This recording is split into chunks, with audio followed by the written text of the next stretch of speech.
Salut les amis et bienvenue sur votre plateforme. Des gens qui disaient que le mariage, c'est la seule prison où vous êtes libéré parce que vous avez un mauvais comportement ont raison. Et ceux qui disaient aussi que c'est la corde au cou avaient raison. Parce que si vous regardez la situation actuelle de Jérémy Sorendita, vous pouvez comprendre.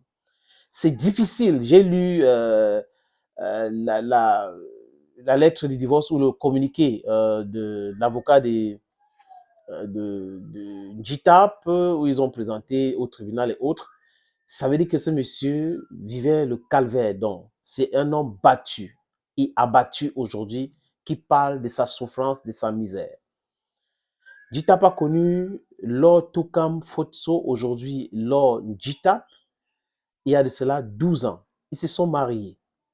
Mais Lord était déjà marié. Vraiment, elle a divorcé.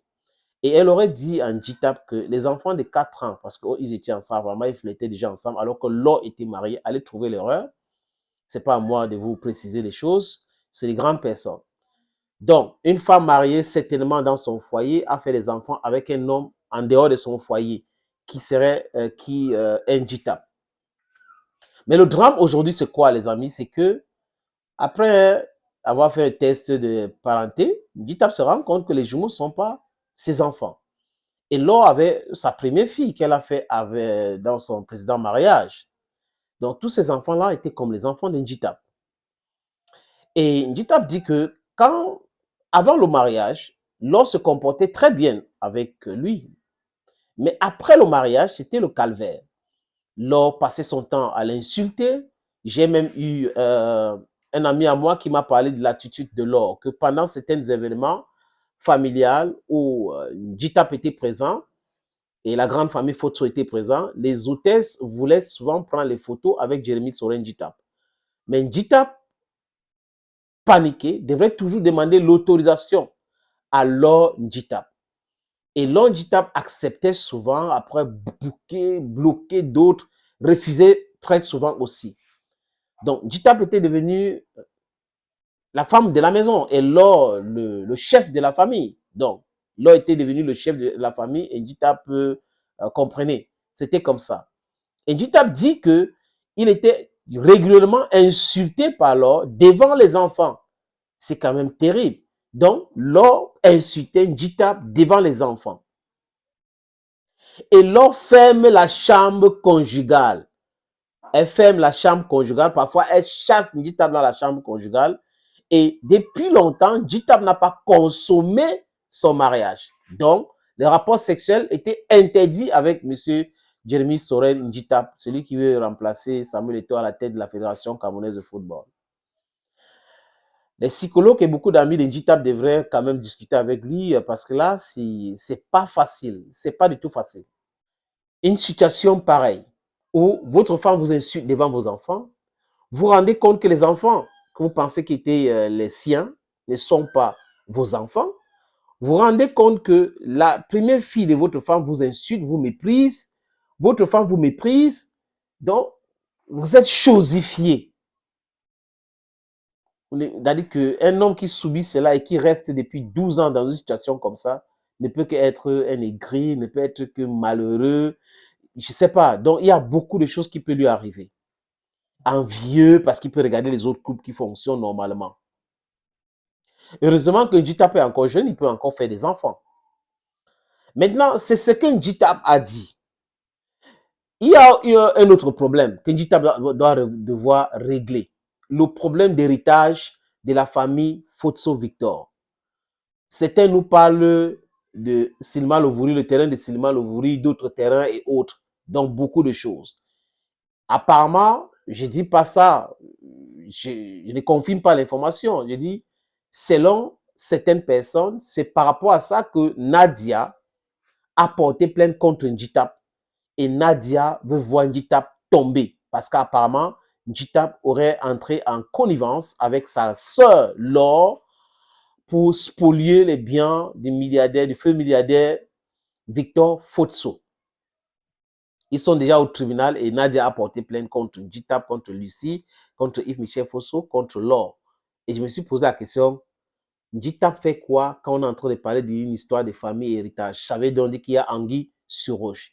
Le mec aujourd'hui veut se libérer de l'emprise de sa femme méprisante. Mais les amis, comme je l'ai dit tout à l'heure, avant de parler de cette histoire d'héritage, c'est que c'est Njitap qui a parlé. On aurait aussi aimé avoir la version de l'or. Ce qui s'est passé. Est-ce que c'est parce que, comme les gens disent que taper, c'est tous ces trucs-là qui ont poussé l'or à se rebeller, à commencer à se comporter mal avec Njitap? Je n'en sais absolument rien. Donc, il ne faut pas comprendre ce que Njitap a dit pour Agent Content. Njitap a parlé de sa souffrance, de sa maltraitance, de tout ce qu'il a subi. Il veut se libérer de l'or. La version de Njitap est claire. Certaines peuvent dire c'est cohérent. D'accord. Mais on attend la sortie de l'or qui est mère de Pete Banjoun, qui est aussi femme d'affaires, qui va nous raconter ce qui s'est passé avec son premier mari, pourquoi est-ce qu'elle a menti à Njitap ou elle aurait menti à Njitap que les jumeaux étaient les enfants de Njitap, pourquoi aujourd'hui cette test d'ADN montre plutôt autre chose, pourquoi elle ferme selon Njitap la chambre conjugale, pourquoi elle refuse de donner le bas-ventre à Jérémy Soren Njitap. C'est à partir de là où on va faire une analyse équilibrée avec toutes les différentes versions. Mais ce qu'on a à notre disposition aujourd'hui, c'est seulement ce qui concerne Njitap. Donc, on parle uniquement de cette situation du point de vue de Jérémy Soren Njitap. C'est compliqué, hein? C'est difficile. J'ai connu un footballeur qui a fait un AVC à cause de sa femme. Ça veut dire que, qu'est-ce qui s'est passé avec lui? Un lion indomptable, hein? Son beau-père lui a offert un terrain après leur mariage, en plein Yaoundé. Il a donc construit R+4 là-bas. Quand il finit de construire ses maisons avec l'aide aussi de Samuel Eto'o fils, ce que j'ai appris pour les finitions, son beau-père lui a demandé de prendre son immeuble et partir avec et que le terrain l'appartienne. Donc, ça veut dire quoi? Le mec vient dans une famille, on lui donne le terrain, il ne demande pas qu'on transfère les papiers à son nom. Il ne change pas les kaolo. Il reste là comme ça, il se dit, ok, je suis avec ma femme, et bam, il a eu des problèmes avec sa femme. Et le terrain devait revenir à son beau-père, parce que le terrain portait toujours le nom de son beau-père. Et là, c'est comme ça qu'il perd sa maison, et il a piqué une crise. Et c'est cette crise-là qui l'a amené en Europe. Il est revenu, ça va pour lui aujourd'hui. Donc, je pense que les amis de Njitap, les frères de Njitap, devaient être à côté de lui parce que Njitap va perdre une bonne partie de sa fortune. Dans ça, dans ce qu'il est en train de... Parce que c'est lui qui veut divorcer.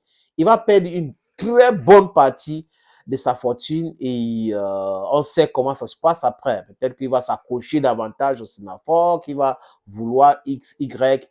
Mais bon, c'est un homme, c'est un être humain. Je pense que il peut refaire sa vie, il peut encore faire des enfants.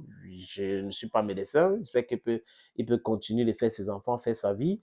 Mais c'est un gros coup qu'il vient de recevoir, Jérémy Soren Njitap. Thank you, friends, for always watching. Thank you again. Bye bye.